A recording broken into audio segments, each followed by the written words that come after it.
నెలకి 50,000 నుండి 60,000 ఆదాయం రన్ టైలర్ యాప్లో ఆర్డర్ కంప్లీట్ చేసి పేమెంట్ పొందండి. గచ్చిబౌలి ఇంకేమైనా గుర్తున్నాయా? ఇంకొక పెద్ద కేసు గుర్తుంది. ఒకరోజు నేను 10:30కి ఇంకా టైం అయిపోయింది, ఇంటికి వెళ్దామని రెడీ అయ్యి లేచాను.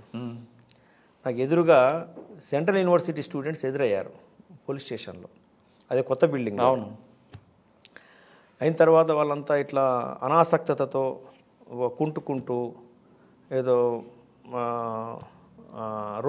రోగగ్రస్తులాగా ఎదురయ్యారనమాట. ఇద్దరు జంట, వాళ్ళంటే కొంతమంది స్టూడెంట్స్ రాగానే వాళ్ళు చెప్పిన విషయాన్ని బట్టి గ్యాంగ్ రేప్ జరిగిందని చెప్తున్నారు. ఎలా జరిగిందంటే అక్కడ పరిచయాలు ఉంటాయి, ఫ్రెండ్స్. అవునండి, యూనివర్సిటీలో ఉంటారు, వేరే వేరే స్టేట్ నుంచి వస్తుంటారు ఫ్రెండ్స్, క్లాస్మేట్స్ ఇద్దరు, బాయ్ అండ్ గర్ల్. ఒక మూన్ లేక్ ఏరియా అని ఉంటుంది. అవును. చెరువు ఉంటుంది, ఒక పెద్ద రాయి ఉంటుంది, రప్ప ఉంటుంది, అంతా అక్కడ కూర్చొని అక్కడే మాట్లాడుకుంటుంటారు. గోడ దూకి 5 వేగా బ్యాండ్స్, 4 గోడ దూకి వచ్చేసి వీళ్ళ దగ్గర సెల్ ఫోన్ లాక్కొని, ఒక చైన్ లాక్కొని, వాళ్ళ దగ్గర ఉన్నటువంటి పర్సు ఏదో లాక్కొని వెళ్ళిపోవాలనుకున్నారు వాళ్ళు. కానీ వాటితో పాటు వాళ్ళ మీద, అమ్మాయి మీద వాళ్ళకి ఆశ కలిగింది, లస్ట్ ఏర్పడ్డ తర్వాత అమ్మాయిని టీచ్ చేయడం మొదలుపెట్టారు.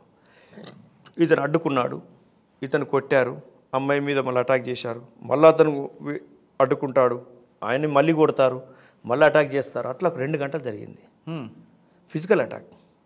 2 గంటల పాటు, అంటే 5:30కి 6 o'clock స్టార్ట్ చేస్తే 8 o'clock వరకు, అంటే చాలా క్రూరంగా. మరి ఎవరు రాలేదు చుట్టుపక్కల? యూనివర్సిటీ అడిగి కదండి, 4,000 acres అది. యూనివర్సిటీలో ఒక సెక్యూరిటీ ఉంటుంది కదా ప్రైవేట్గా. వీళ్ళు ఎక్కడికో వెళ్ళిపోయారు. అసలు చాలా పెద్ద చెట్లు ఉంటాయి, గుంపు ఉంటుంది, అడవి ఉంటుంది. College, hostel, administrative block, examination block, ఇవి తప్ప ఎక్కడ కనపడరు. ఓకే. ఎవరు హాస్టల్లో వాళ్ళు ఉంటారు, అందరు తిరగరు. కొంతమంది ఏదో రిలాక్స్ కోసం వెళ్తుంటారు. వీళ్ళేసి అక్కడ మాట్లాడుకుంటున్న టైంలో ఇది జరిగింది. ఎవరు లేరు, ఇంకా టైం చీకటి అయిపోయింది. అరుపులు, కేకలు వీళ్ళ మధ్యన జరుగుతున్నాయి. అతను మళ్ళీ స్పృహ తప్పి పడిపోవడం, మళ్ళీ లేవడం, వాళ్ళు విడిపించడం, అమ్మాయి మీద అటాక్ చేస్తుంటే విడిపించడం, మళ్ళీ వాళ్ళు ఇతను కొట్టడం, ఇతన్ని స్పృహ కోల్పోయేటట్టు చేయడం, మళ్ళీ అమ్మాయి మీద అటాక్ చేయడం. అంటే 2 గంటలు జరిగింది. చాలా అరుదైన సంఘటన అది. అటువంటివి చాలా తక్కువ వింటుంటాం.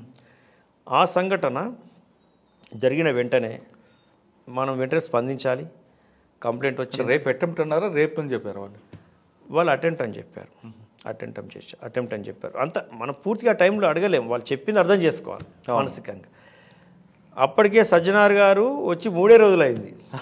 అవును, గుర్తొచ్చింది ఇప్పుడు. మా పరిస్థితి ఏంటి? అరే వారి దగ్గర మేము ప్రూవ్ చేసుకోవాలి ప్రొఫెషనల్స్ అని. మార్చి నెలలో ప్రొఫెషనల్స్ అని చెప్పి ప్రూవ్ చేసుకోవాలి. అప్పటికే పింకీ కేసు డిటెక్ట్ అయిపోయింది, అరెస్ట్ నడుస్తూ ఉన్నాయి, ఇన్వెస్టిగేషన్ నడుస్తూ ఉంది. ఇన్వెస్టిగేషన్ పగడ్బందీ ఉండే విధంగా మేము ప్రత్యేక చర్యలు తీసుకుంటున్నాం. ఆ సమయంలో కేసు డిటెక్ట్ చేయాలి ఎట్టి పరిస్థితుల్లో, ఎలా అని చెప్పి మళ్ళీ సేమ్ పింకీ కేసు లాగానే టీమ్స్ అని నైటే ఫామ్ చేసి మా ఎస్ఐ ధర్మేషు, రమేష్, వెంకటేశ్వర్లు వీళ్ళ సమక్షంలో అందరినీ బాగా తీసి, మా ఆఫీసర్స్ అంతా కొంచెం వచ్చారు. అప్పటికి సపోర్ట్ స్టార్ట్ అయింది. మొత్తం మీద నైటే ఒక చెప్పు దొరికింది మాకు అక్కడ. ఆ చెప్పు పట్టుకొని పక్కనున్నటువంటి గుల్మోహర్ పార్కు, ఆ పక్కన ఉన్నటువంటి కొన్ని కాలనీస్ ఉన్నాయి, చందానగర్ వరకు కూడా నైట్ కొన్ని వేలెండ్ కవర్ చేసాం. ఇది చెప్పేవారిదని. వెనక నల్లగండ్ల విలేజ్ ఇవన్నీ ఉన్నాయి, నల్లగండ్ల ఉన్నది, లక్ష్మీ విహార్ కాలనీ అన్నీ ఉన్నాయి, ఇవన్నీ ఉన్నాయి, మీరు చెప్పేటివన్నీ కూడా ఉన్నాయి. అంతటా తిరిగితే ఈ చెప్పు పలానా రంజిత్ అని తెలిసిపోయింది. ఆ చెప్పు చాలా పొడుగు ఉంది, అది 11 సైజు. ఈ రంజిత్ అని తెలిసిపోయింది. రంజిత్ ఎవడని చెప్పి ఆరాధిస్తే మనకు ఒక గ్యాంగ్ ఉంది. వాళ్ళని చిల్లర కేసుల్లో, ఆన్లైన్లో దొంగతనం కేసుల్లో కూడా ఒక 10-12 కేసులు ఉన్నాయి వాళ్ళ మీద. అరెస్ట్ అయి ఉన్నారు. వాళ్ళ ఫొటోస్ వచ్చి అన్నీ వచ్చేసాయి. నైటు మేము ప్రయత్నం 11 o'clock 11:30కి మొదలు పెడితే 4:30 కల్లా ఎర్లీ మార్నింగ్ కేసు డిటెక్ట్ అయిపోయింది. వాళ్ళు పికప్ చేశారా? పట్టుకొచ్చేసాం. అంటే ఎంత టెన్షన్లో ఉన్నారంటే ఆఫీసర్స్ కూడా, సీనియర్ ఆఫీసర్స్ కూడా. ఈ కేసు డిటెక్ట్ చేయకపోతే అప్పటికే యూనివర్సిటీ అంతా పోలీసు మీద అగెనిస్ట్గా ఉన్నారు. అవును. అప్పటికే వేముల రోహిత్ సూసైడ్ కేసు, రాహుల్ గాంధీ వచ్చిపోయారు, పొలిటీషియన్స్ వస్తున్నారు, అక్కడ బందోబస్తు సెటప్ ఉంది, ఎవరిని అలో చేయట్లేదు, పోలీస్ అలో చేయట్లేదని పోలీస్ మీద బాగా అగెనిస్ట్గా ఉన్నారు స్టూడెంట్స్. అంత ఉన్నటువంటి అటువంటి అట్మాస్ఫియర్లో ఈ సంఘటన జరిగింది. అంటే అదొకటే కాకుండా ప్రీవియస్ రికార్డ్ తీసుకుంటే యూనివర్సిటీలో గ్యాంగ్ రేపులు జరిగేవండి, ఇప్పుడు కాదు. అప్పుడు ఆ చందానగర్ లిమిట్స్లో ఉండేది అది. కాబట్టి అదొక ఇష్యూ ఉంది, అక్కడ ఇష్యూ ఉంది. ఈ ఇష్యూ కంటే కొద్ది రోజుల ముందే మలబార్ లేక్ అని చెప్పి, అంటే అక్కడ ఒకటి న్యాచురల్ ఒక లేక్ ఏర్పడ్డది. అది అక్కడ ఎగ్జాబిషన్ చేయడం వల్ల ఒక లేక్ ఏర్పడ్డది. అక్కడ ఏదో బీర్ బాటిల్ తెచ్చుకొని తాగేసి అక్కడ ఈత కొడితే చచ్చిపోయాడు. ఆ సంఘటన జరిగింది. అది ఎట్లా మర్డరా, అది యాక్సిడెంటల్గా జరిగిందా అనేది తేల్చడం కోసం ఆమె డిమాండ్ ప్లేస్ అయింది. అది నేనున్నప్పుడు జరిగింది. కొద్ది రోజులకి ఇది జరిగింది. అంతకుముందు అది ఇట్లా అంతా ఒక నెగిటివ్ అట్మాస్ఫియర్ క్రియేట్ అయి ఉంది స్టేట్ మీద, వ్యవస్థ మీద, పోలీస్ మీద. దీని నుంచి బయటపడడం ఎలా ఆ సమయంలో, దట్టు ఉమెన్కి జరిగింది, వాళ్ళని పట్టుకోవాలి. ఆ కసితోని ఆ ప్రయత్నం జాగ్రత్త చేయడం వల్ల దొరికారు, పట్టుకున్నాం. ఎర్లీ మార్నింగ్ 5:30కి సిపి గారికి మెసేజ్ పెట్టాం. వారు కూడా నిద్రపోకుండా మానిటర్ చేశారు. కాంగ్రాట్స్ అని చెప్పారు, శబాష్ అన్నారు. ఆ కేసులో సిస్టమేటిక్గా వర్క్ చేయడం వల్ల, నైటే మేము డిటెక్ట్ చేయడం వల్ల తెల్లవారి కొన్ని వేల మెసేజెస్ స్టూడెంట్స్వి మమ్మల్ని పొగుడుతూ, అప్పటికి తెలంగాణ కొత్తగా ఫామ్ అయి ఉంది, కేటీఆర్ గారికి, సీఎం గారికి, డీజీ గారికి శబాష్ తెలంగాణ పోలీసు, గచ్చిబౌలి పోలీసు, నా పేరు మెన్షన్ చేస్తూ మెసేజ్లు ఫామ్ చేసి పెట్టడం జరిగింది. వాడు ఎందుకు చేశాడండి? వాళ్ళు అక్యూజ్డ్ ఇంటెన్షను వాళ్ళ దగ్గర ఉన్న చైన్ లాక్కోవాలి, ఫోన్ లాక్కోవాలనేది. వీళ్ళు రిలక్టెంట్గా ఉన్నారు, ఇవ్వలేదు.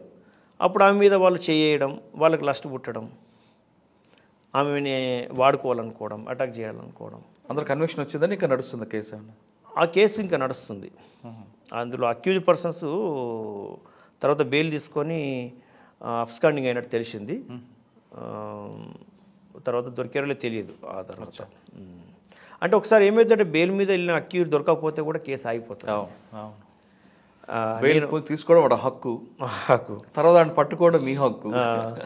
ఒకసారి ఒక డబుల్ మర్డర్ కేసులో కూడా accused auto driver double murder కేసులో భార్య భర్తలు చంపి బంగారం ఎత్తుకపోతాడు. ఎక్కడ గచ్చిపోలేదా ఒక కేసులో. ఆ అక్యూజ్డ్ దొరకకపోవడం వల్ల ఆ కేసు ఎప్పటి నుంచో పెండింగ్ పడిపోయింది. నేను ఆ కేసు బయట తీసి, ఆ వారెంట్ బయట తీసి, స్పెషల్ టీం ఫామ్ చేసి అక్యూజ్ని పట్టుకొని జడ్జి గారికి మళ్ళా ఛాంబర్లో కలిసి అప్రైజ్ చేసి, సార్ ఇది ఇంపార్టెంట్ కేసు, ఎవిడెన్స్ ఉంది, కేసు రన్ చేయండి, మళ్ళా వారెంట్ ఇచ్చి అక్యూజ్ని లోపటేద్దాం, అక్యూజ్ని లోపట పెట్టి మనం ట్రయల్ చేద్దామని ఒప్పించి మెప్పించి ట్రయల్ చేస్తే దాంట్లో కూడా లైఫ్ కన్విక్షన్ వచ్చింది. అంటే కొన్నిసార్లు అక్యూజ్డ్ అబ్స్కాండింగ్ అయ్యాడంటే బెయిల్ మీద పోయి కేసు ఇంకా ఆగిపోతుంది. దాని మీద ప్రత్యేక చర్యలు తీసుకోవాల్సిందే. అంటే పోలీస్ మీద ఉన్నటువంటి ముఖ్యమైనటువంటి కర్తవ్యం ఏంటంటే ఇన్వెస్టిగేషన్ చేసి ఛార్జ్షీట్ ఫైల్ చేసినంత మాత్రాన కాదు, పీటీలో ఉన్నటువంటి పెండింగ్ ట్రయల్ ఉన్నటువంటి కేసులన్నీ కూడా రివ్యూ చేసి అదే శ్రద్ధ మళ్ళీ దాని మీద కూడా పెట్టాలి. రైట్. చాలా ఇంపార్టెంట్ కేసెస్ లిస్ట్ అవుట్ చేసి ఒక ఎజెండా పెట్టుకొని ముందుకు పోవాలి. అట్లా కన్విక్షన్స్ వస్తాయి. కన్విక్షన్ రావడంతో భయం పెరుగుతుంది. ఇప్పుడు ఈ కేసులో కన్విక్షన్ రావడం వల్ల ఎంత భయం, నేరం చేయాలంటే. అన్డిటెక్టెడ్గా ఉండిపోయిన కేసులు ఉండిపోయినాయి. పోనీ దొరికిన కేసులు, అరెస్ట్ అయిన కేసుల్లో కన్విక్షన్ లేకపోతే ఏం భయం ఉంటుంది? వేరే మెసేజ్ పోతుంది సొసైటీకి. అవును.